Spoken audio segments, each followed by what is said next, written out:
አድማጭ ተመልካቾቻችን ለመሆኑ ስለ ቀብድ ምን ያህል ታውቃላችሁ? አንድ ሰው ቀብድ ሲሰጥ ያለያም ደግሞ ቀብድ ሲቀበል የቀብድ ውሉን ለማፍረስ ከፈለገ በሕግ ፊት አሸናፊና ተሸናፊ የሚያደርጉት ጉዳዮች ምን ናቸው? ሰላም ጤና ይስጥልን። ይህ ነስር ለው ሚዲያ ነው። ነስር ለው ሚዲያ በየዕለቱ በየሰዓቱ እናንተን ያስተምራል እንዲሁም ግንዛቤ ይፈጥራሉ ያልናቸውን ሕግና ሕገ መንግስታዊ ጉዳዮችን በትንታኔና በመረጃ የምናቀርብበት ሚዲያ ነው። ታዲያ ይህን የመሰለ ሕግንና ሕገ መንግስትን የተመለከቱ መረጃዎችን የምታገኙበት ሚዲያ ሰብስክራይበር በማድረግ ተወዳጁን። ሐሳብ አስተያየታችሁንም ኮሜንት ላይ አስቀምጡልን።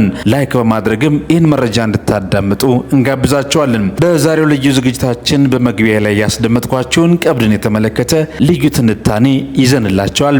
ከዕለቱ የፕሮግራም አዘጋጅ ጌታቸው ዘውዱ ጋር አብራችሁ ትቆያላችሁ።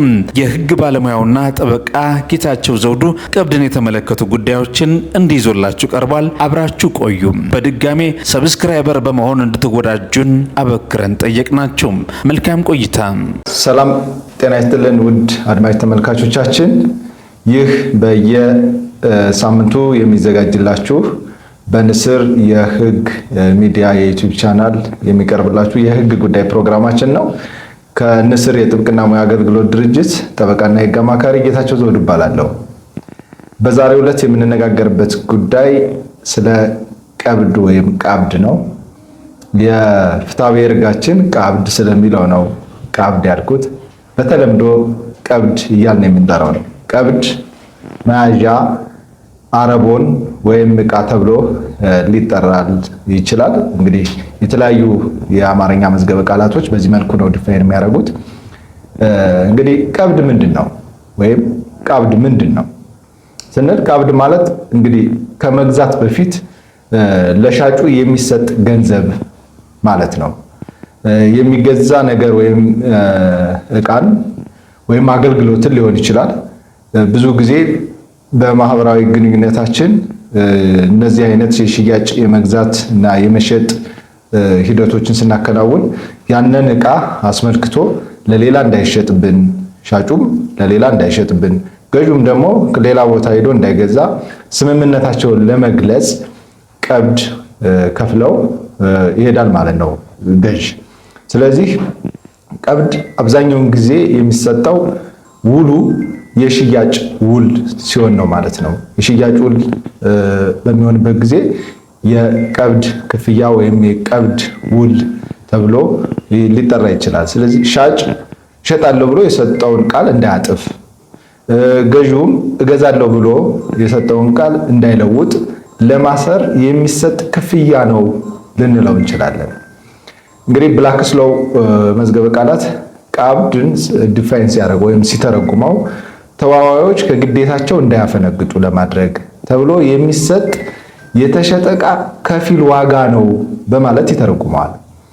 እንግዲህ እንደዚህ ከሆነ የቀብድ ክፍያ ማለት ተዋዋይ ወገኑ ለመገደድ ወይም ሙሉን እስከ መጨረሻው ተከታትሎ ለመጨረስ ያለውን ፍላጎት ለማሳየት ሲል በመያዣነት ለሌላኛው ወገን የሚሰጠው ክፍያ ነው ማለት ነው።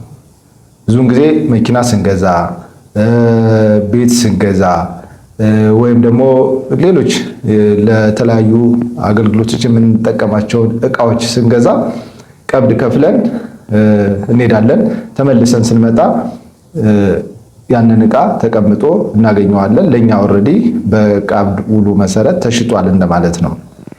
ይህን ካል ቀብድ መክፈል ውል እንደተደረገ ያስቆጥራል ወይ የሚለው ትልቁ ጥያቄ ነው። አንድ ሰው ቀብድ ከከፈለ ውል አድርጓል ልንል እንችላለን ወይ? ወይስ ደግሞ ቀብድ መክፈሉ ብቻውን ውል እንዳደረገ ያስቆጥረዋል ወይ? እንግዲህ ቀብድ በድሮም በተለያዩ በተለይም እንግዲህ መደበኛ የሕግ ወይም ኮዲፋይድ የሆነ ሕግ ከመምጣታቸው በፊት ፍትሐ ነገሥት በብዛት በሀገራችን እንጠቀመው ነበር። ይህ ሐሳብ በፍትሐ ነገሥትም የታወቀ ሕግ ነበር ማለት ነው። የፍትሐብሔር ሕጋችንም ከአንቀጽ 1883 እስከ 1885 ድረስ ይህንን ጉዳይ አስመልክቶ ደንግጎ ይገኛል። ይሁን እንጂ ቀብድ የሚሰጡ ግልጽ የሆነ ቀብድን በተመለከተ የፍትሐ ብሔር ሕጋችን በግልጽ በሆነ ሁኔታ ትርጉም ሰጥቶት አያልፍም። ይልቁንስ ድንጋጌዎቹ ቀብድ ከውል ምስረታ ማስረጃነት ገጽታው ጋራ በማያያዝ በቀብድ ተቀባይና በቀብድ ሰጭ ላይ እንዳግባብነቱ ቅጣትን በመወሰን ቀብድ ያለበት ውል በማናቸውም ጊዜ ቀሪ ሊሆን መቻሉን በመደንገግ ላይ የተወሰኑ ድንጋጌዎች ናቸው እንጂ የፍትሐ ብሔር ሕጋችን በግልጽ ቀብድ ማለት እንደዚህ ነው ብሎ ትርጉም አልሰጠውም። እንግዲህ አንቀጽ 1883 የአንድ ወገን ለአንዱ ወገን ቀብድ መስጠት ውል መደረጉን ያረጋግጣል ይላል። እንግዲህ ለምሳሌ ቤት ስትገዙ ያንን የገዛችሁትን ቤት ቀጣይ ያሉ በሕጉ የሚጠበቁ ፎርማሊቲዎች እስከሚሟሉ ድረስ ቀብድ ከፍላችሁ መሄዳችሁ ውል እንደተደረገ ሊያስቆጥር ይችላል ይለናል። ይሁን እንጂ እንዲህ አይነት ውል ወይም አንዳንድ ውሎች የተለየ የራሳቸው የሆነ መከተል ያለበት ፎርማሊቲዎች አሉ። በጽሁፍ ሊደረጉ የሚገባቸው ውሎች ሊሆኑ ይችላሉ ለምሳሌ። ስለዚህ በጽሁፍ ሳይደረጉ ቀርተው ቀብድ በመስጠቱ ብቻ ውሉ መደረጉን ያረጋግጣል ማለት ግን አይደለም። ለምሳሌ የማይንቀሳቀስ ንብረትን በተመለከተ በግልጽ ሕጋችን የማይንቀሳቀስ ንብረትን በተመለከተ ውሉ በጽሁፍ መደረግን ግዴታ አስቀምጧል። ስለዚህ ቀብድ መክፈሉ ብቻ በማይንቀሳቀስ ንብረት ላይ ውል እንደተደረገ ሊያስቆጥር የሚችል አይደለም። ይህን ካል ቀብድ የተቀበለ ሰው ውሉን ቢያፈርስ ውጤቱ ምን ሊሆን ይችላል የሚለው ነው ትልቁ ነገር። እንግዲህ በዕለት ከዕለት የመግዛትና የመሸጥ ህይወታችን ውስጥ አንደኛው ወገን ቀብድ ተቀባይ፣ አንደኛው ወገን ደግሞ ቀብድ ሰጭ ሊሆን ይችላል። ስለዚህ ከሁለቱ ወገኖችም አንዱ ውሉን ሊያፈርስ ይችላል። ቀብድ የተቀበለ ሰው ውሉን ቢያፈርስ ምንድን ነው የሚሆነው የሚለው አንደኛው ጥያቄ ነው። በፍትሐ ብሔር ሕጋችን አንቀጽ 1885 ላይ ሌላ ስምምነት ከሌለ በቀር ቀብድ የተቀበለው ወገን የተቀበለውን ቀብድ አጠፌታ በመክፈል ውሉን ለማፍረስ ይችላል። ስለዚህ ቀብድ የተቀበለ ሰው ውሉን በነፃ ፍላጎቱ ለማፍረስ ይችላል። ነገር ግን ቀብድ ስለተቀበለ ብቻ የተቀበለውን ቀብድ አጠፌታ መክፈል እንደ ቅጣት ሕጉ አስቀምጧል ማለት ነው። ቀብድ ተቀባይ የሽያጭ ውሉን ቢያፈርስ የተቀበለውን ገንዘብ አጠፌታ በመክፈል ለምሳሌ አንድ መኪና ስትገዙ የመኪናው ዋጋ 1 ሚሊዮን ነው እንበል። ቀብድ እናንተ 100,000 ብር ከፍላችኋል። ስለዚህ የመኪናው ሻጩ ማለት ነው የተቀበለውን ቀብድ 100,000 ብሩን ውሉን ቢያፈርስ መብት አለው፣ ማፍረስ ይችላል። ነገር ግን የተቀበለውን 100,000 ብር እጥፍ አድርጎ 200,000 ብር መክፈል ግዴታ ጥሎበታል ማለት ነው ሕጉ ማለት ነው። ስለዚህ የተቀበለውን ቀብድ አጠፌታ ከፍሎ ከውሉ ነፃ መሆን ወይም ውሉን ማፍረስ ይችላል። በሌላኛው በኩል ደግሞ ቀብድ የከፈለ ሰውስ ውሉን ቢያፈርስ እሱ ላይስ የዛ ቀብድ ክፍያን በተመለከተ ውጤቱ ምንድን ነው የሚለው ደግሞ ሌላ ጥያቄ ነው። እንግዲህ እንደምታውቁት ቀብድ የተቀበለም ሰው ማፍረስ ከቻለ ቀብድ የሰጠም ሰው ውሉን ማፍረስ ይችላል። ግን ሲያፈርስ እንግዲህ በፍትሐ ብሔር ሕጋችን አንቀጽ 1885 ላይ ሌላ ስምምነት ከሌለ በቀር ቀብድ የሰጠው ወገንም የሰጠውን ቀብድ በመልቀቅ ውለታውን በራሱ ፈቃድ ለማፍረስ የሚችል ይሆናል። ያ ማለት ቀደም የሰጠውትን ምሳሌ ብንደግመው 1 ሚሊዮን መኪና ለመግዛት የተነጋገሩ ሰዎች ቀብድ ግን የሰጠው 100,000 ብር ቢሆን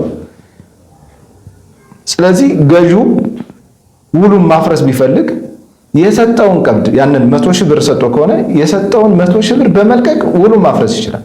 ይህንን 100,000 ብር ከቀብድ ተቀባዩ ክፈለኝ ብሎ መጠየቅ አይችልም ማለት ነው። ስለዚህ ቀብዱን የከፈለውን ቀብድ ለቆ ውሉን ማፍረስ ይችላል። ስለዚህ ቀብድ ሰጪው የከፈለውን ወይም የሰጠውን ገንዘብ ለተቀባዩ በመልቀቅ ያለ ሌላ ተጨማሪ ሁኔታ በመካከላቸው የተመሰረተው ግዴታ ወይም ውል ማስቀረት ይችላል ማለት ነው። ስለዚህ ቀብድ የከፈለ ሰው ውሉን ሲያፈርስ የከፈለውን ገንዘብ አይመለስለትም ማለት ነው። ስለዚህ በቀብድ መልክ ከፍላችሁ ውላችሁን አፍርሳችሁ አይ ውሉ ስለፈረሰ ይህንን የሸጥክልኝን ዕቃ ደግሞ ስለማልፈልገው የከፈልኩን ቀብድ መልስልኝ ማለት አትችሉም ማለት ነው።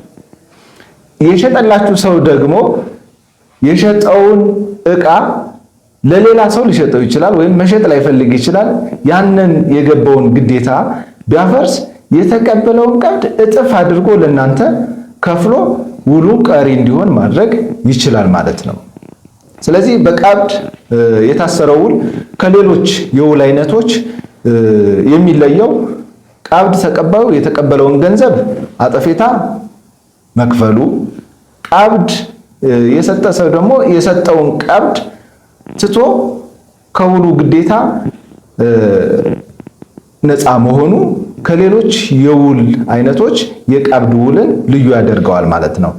ይህ በሚታይበት ጊዜ እንግዲህ ቀብድ ሰጭ ቀብድ ባይሰጥ ኑሮ ያገኝ የነበረውን መብት ማለትም በፍርድ ቤት ውሉ እንዲፈጸም የማስገደድ መብት እና ገንዘቡ በጥፍ እስከተመለሰለት ድረስ ሊጠቀሙበት የማይችል በመሆኑ የውሉን አስገዳጅነት ሁኔታ ይቀንሰዋል ማለት ነው። ስለዚህ ቀብድ ስትከፍሉ እና ቀብድ ስትቀበሉ ሊኖርባችሁ የሚችሉትን ግዴታዎች አስቀድማችሁ ማወቅ አለባችሁ ማለት ነው። ቀብድ ተቀባይ ሆናችሁ ካፈረሳችሁ አጠፌታ እንደምትከፍሉ፣ ቀብድ ሰጣችሁ ደግሞ ውሉን የምታፈርሱ ከሆነ ደግሞ የሰጣችሁትን ቀብድ ትታችሁ ውሉን ማፍረስ እንደምትችሉ በሕጉ በግልጽ ስለተቀመጠ በመሸጥና በመግዛት ውስጥ ቀብድ ስትከፍሉ እነዚህን ጥንቃቄዎች ልታደርጉ ይገባል ማለት ነው። የዛሬው የሕግ ጉዳይ ፕሮግራማችን በዚህ ርዕሰ ጉዳይ አብረን ቆይተናል። ጠበቃና የሕግ አማካሪ ጌታቸው ዘውዱ ነበርኩ። ስለምትከታተሉን እጅግ እናመሰግናለን። የንስር የሕግ ሚዲያ የዩቲዩብ ቻናልን ሰብስክራይብ በማድረግ ለወዳጅ ዘመዶ ያድርሱልን። እናመሰግናለን።